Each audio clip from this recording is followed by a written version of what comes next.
Hi guys, welcome to my channel. Today we are still talking about the memorable scenes, and this scene that I'm going to play for you with my narrator Corinne Davies is is to me very important, very sweet, and this is because this is the moment when it becomes very obvious what Dora and J feel for each other. So those of you who read the Senthien will know she's very Vulcanian and she's very aloof, very cold outside, but inside she is falling in love, and so is Jay.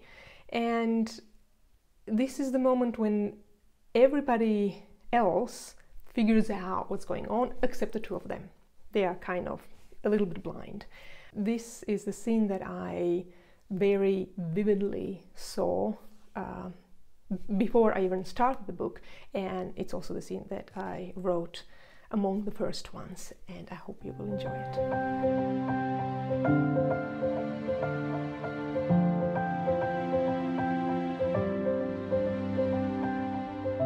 The gorge wasn't very wide, but the rocks leading to the river were so steep it was virtually impossible to climb down.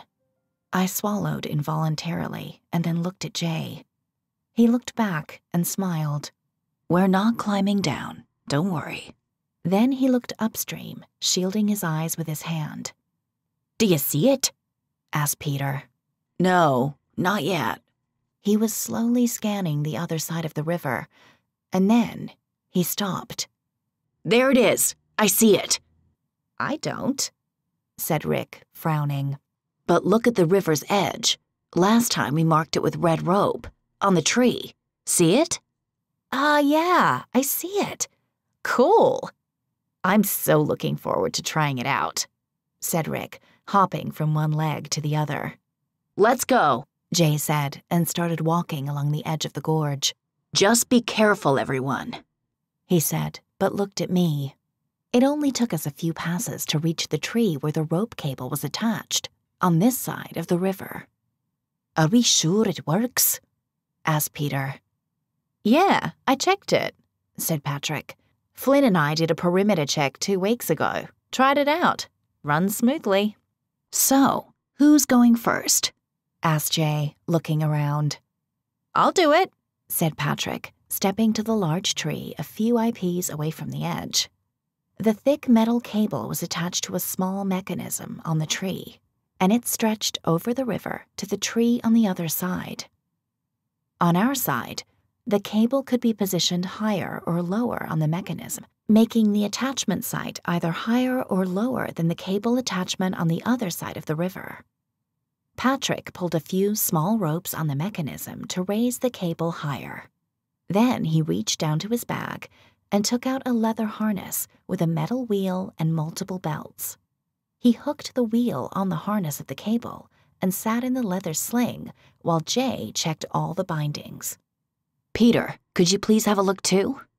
said Jay, and stepped back.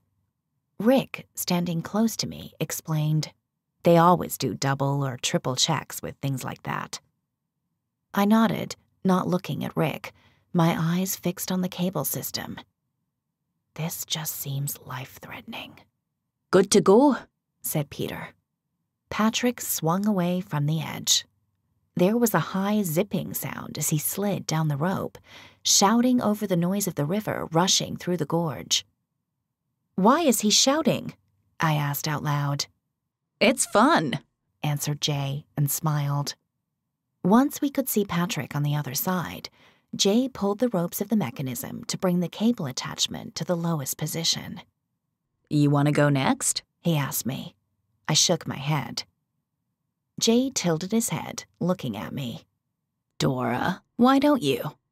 If you stay here and keep looking at people sliding down, you'll get more and more nervous. Come, I'll help you in." "In where? There's no seat." "There is now." He smiled as the leather sling slid back along the cable.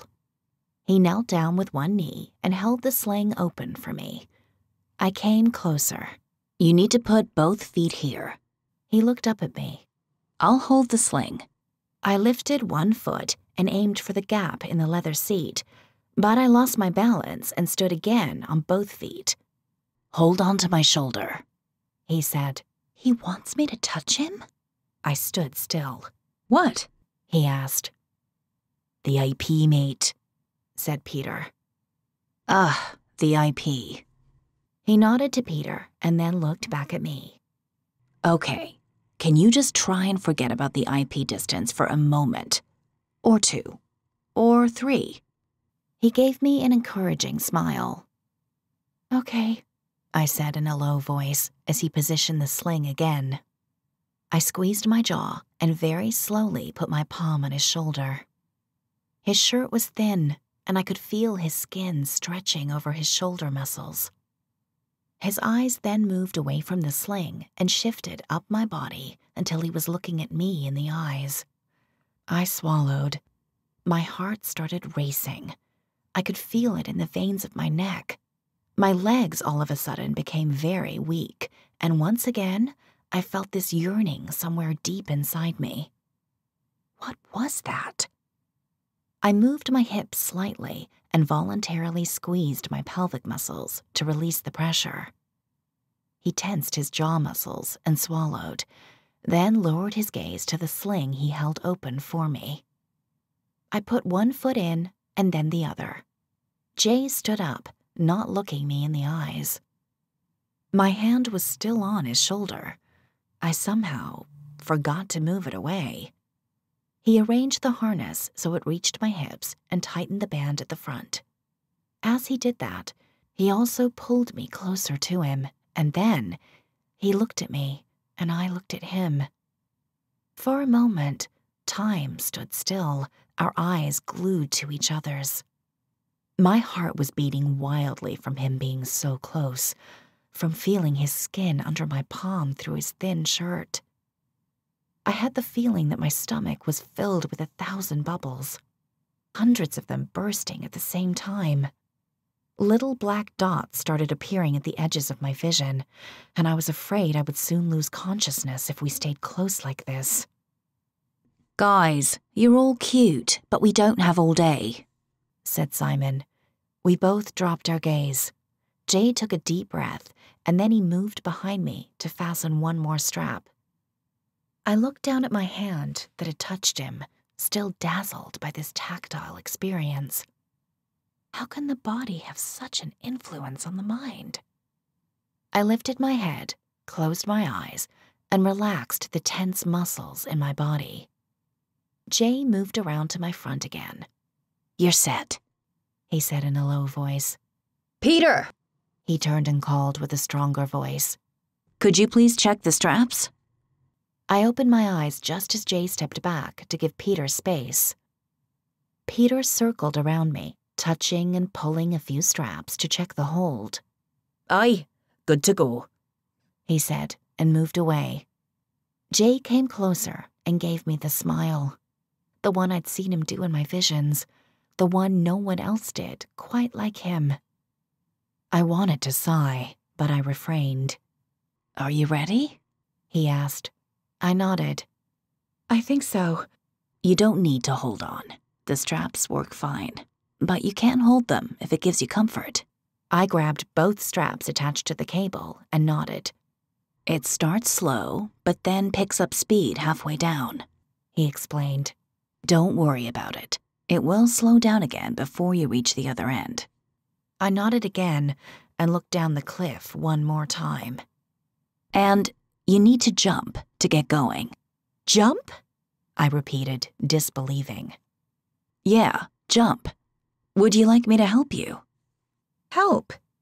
Me?" "Yes. Would you like me to give you a little push?" "No, thank you. I will manage," I said as I looked down to the rushing water.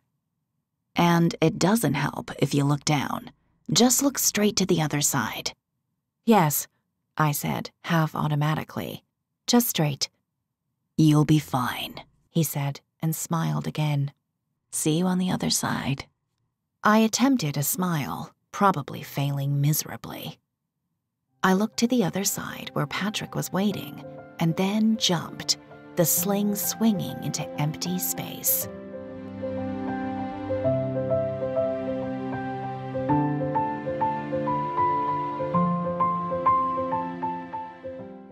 I hope you really like this little scene.